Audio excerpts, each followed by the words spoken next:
تمام لوگوں کو شرمندہ کیا اور کانگریس کی چوکھٹ پر جا کر اپنے سر کو جھکا دیا. مجھے افسوس ہوتا ہے ایسے لوگوں پر. میرا کوئی نقصان نہیں ہوگا. تم آج چلے گئے مگر تم نے ہمیشہ کے لیے اس عوام کے دلوں میں جو تم نے جگہ بنائی تھی, اس عوام نے کہہ دیا کہ ہم سر جھکانے والوں کے پاس اپنے دل میں ان کی جگہ نہیں رکھتے. ہم سینہ تان کر لڑنے والوں کو اپنے دل میں محبت اور جگہ ان کے لیے بناتے ہیں اور ان کے لیے دعا بھی کرتے ہیں. مجھے کوئی فرق نہیں پڑتا. مجلس میرے مرنے کے بعد بھی مجلس اور مضبوط ہوگی, دیکھنا انشاءاللہ تعالی. مجلس اسد الدین اویسی کی محتاج نہیں ہے, نہ رہے گی خدا نہ خواستہ. مجلس اتحاد المسلمین, میں زمین میں چلے جاؤں گا. اس زمین میں جانے کے بعد میرا جسم گل جائے گا, میری ہڈیوں کو کیڑے کھا لیں گے, مگر انشاءاللہ تعالی میری جماعت آباد رہے گی. جو خواب میں دیکھ رہا ہوں غریب اور مظلوموں کے لیے, شاید میرے مرنے کے بعد کوئی اور آئے گا جو ان غریب اور مظلوموں کو مقام دلائے گا, مگر لڑنا ہمارا کام ہے. میں تمام میرے مجلس کے ساتھیوں سے کہنا چاہ رہا ہوں کہ لڑنا ہمارا کام ہے. ہم وہ نہیں ہیں جو حکومت یا چڑھتے ہوئے سورج کو دیکھ کر اس کے سامنے اپنے سر کو جھکا دیں گے. ارے سورج جب چڑھتا ہے تو ڈوبتا بھی ہے شام میں, یاد رکھو میری اس بات کو. میرے عزیز دوستوں اور بزرگوں, میں اپنے مجلس کے ذمہ داروں سے بھی اپیل کر رہا ہوں کہ ڈسپلن کے پابند رہیے. جب تک پارٹی کسی چیز کا فیصلہ نہیں لے لیتی, آپ کسی اور پارٹی کے پلیٹ فارم پر جا کر وہاں پر کھڑے ہو کر تقریر نہیں کر رہے ہیں آپ, بلکہ قوال کی طرح قوالی گا رہے ہیں وہاں پر. آپ مت کرو ایسا کام جس سے تم کو رسوائی ہو جائے گی. انشاءاللہ تعالی مجلس رہے گی اور اپنا کام کرتے رہے گی. مجلس کسی کی محتاج نہیں ہے.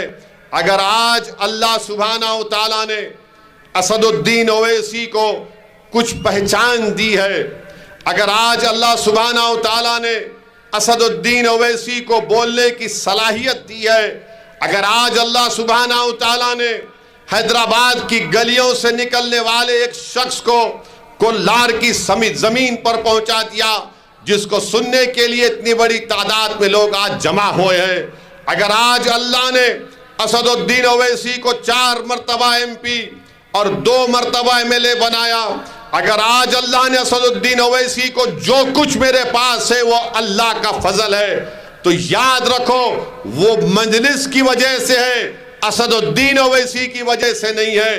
جب تک میں مجلس کا نام لیتا رہوں گا, جب تک میں اس پلیٹ فارم سے ظالموں کے اس کو ظالم کہتا رہوں گا, جب تک میں مجلس کے پلیٹ فارم سے غریب اور مظلوموں کی دل میں چھپی ہوئی بات کو بیان کرتا رہوں گا, اس وقت تک اللہ مجھے دنیا میں عزت سے نوازتا رہے گا, اور آخرت میں بھی انشاءاللہ مجھے امید ہے کہ مجھے اللہ سبحانہ و تعالی نبی کریم صلی اللہ علیہ وسلم کے صدقہ طفیل میں اللہ حشر کے میدان میں بھی مجھے کامیاب کرے گا.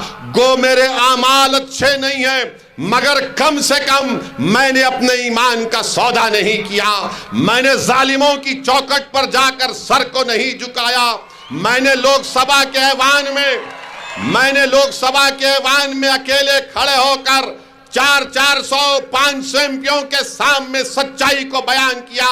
یہ میرا کام ہے. اب آپ کو یہ کام کرنا ہے انشاءاللہ تعالی, یہ کام آپ کو کرنا ہے. آپ کو لیڈر بننا ہے, آپ کو رکن اسمبلی MLA بننا ہے, تم کو نیتا بننا ہے. یہ کام مجلس کر رہی ہے. مجلس چاہتی ہے کہ کولار کی صفوں میں آج جو اتنے نوجوان بیٹھے ہوئے ہیں, ہماری بیٹیاں بیٹھی ہوئی ہیں, میری دل کی خواہش یہ ہے, میری دعا بھی یہی ہے کہ مجھ سے نیک اور قابل لوگ کھڑے ہو جائے جو غریبوں اور مظلوموں کی آواز بن سکے. جمہوریت میں اگر آپ خاموش بیٹھیں گے تو آپ کی خاموشی کو کوئی قبول نہیں کرتا. شادی جب ہوتی ہے تو دلہن کی خاموشی کو بعض لوگ کہتے ہیں کہ اقرار سمجھا جاتا ہے، مگر آج کل دلہن بھی خاموش نہیں بیٹھ رہی ہے، وہ بھی بولتی ہے کہ میرے کو قبول ہے نہیں ہے۔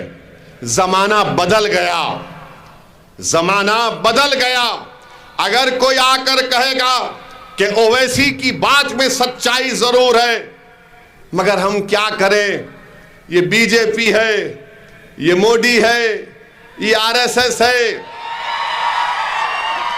یہ ان کا ظلم ہے، حجاب کا مسئلہ ہے، کاروبار کرنے نہیں دے رہے قریش برادری کے لوگوں کو، کیا کرنا بتاؤ؟ ویسی تو سچ بولتا، اسی لیے ہم کو کیا کرنا پڑتا، ان کو ووٹ دینا پڑتا۔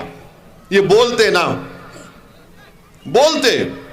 اب جمعہ آ رہا، دیکھو جمعے کی نماز میں بعض مسجد میں بولیں گے، انہوں اچھا بولتے بھائی، انہوں ہماری آواز ہے، مگر یہ کرناٹکا میں ایسا ہو رہا۔ میرے بھائی، تم کیا مکے کی سرزمین کو بھول گئے؟ تم کیا طائف کی مصیبت کو بھول گئے؟ تم کیا احد میں دندان مبارک کی شہادت کو بھول گئے؟ تم کیا کربلا کو بھول گئے؟ تم کیا ٹیپو کو بھی بھول گئے؟ بتاؤ پھر حالات سے اگر تم سمجھوتا کر لو گے تو کون تمہاری عزت کرے گا؟ ارے طوفانوں سے جو مقابلہ کرتا ہے وہی مرد مجاہد کہلاتا ہے۔ جو طوفانوں کو دیکھ کر اپنا راستہ بدل دیتا ہے، ارے طوفان کو دیکھ کر تو سب راستہ بدل لیتے، مگر وہ طوفان جو جھوٹ کا طوفان ہو، وہ طوفان جو ایک ظالم نے شروع کیا، وہ طوفان جو ہماری شناخت کو ختم کرنا چاہتا، وہ طوفان جو ہم کو بھارت کی سیاست سے مٹانا چاہتا ہے، ارے یہ وقت ہے اس طوفان سے مقابلہ کرنے کا، یہ وقت ہے نوجوانوں ان سے پنجہ آزمائی کرنے کا، کیونکہ جب 100 سال کے بعد تاریخ لکھی جائے گی تو تاریخ لکھنے والا کہے گا کہ ہاں مجلس کا ساتھ دیے تھے، کامیابی اتنی نہیں ملی، مگر ان بہادروں نے طوفانوں کا مقابلہ کیا تھا، ان طوفانوں کے رخ کو موڑ دیا تھا۔ تاریخ تم کو سلام کرے گی، تمہاری بہادری کے کہانیاں 100 سال کے بعد سنائی جائیں گی بچوں کو۔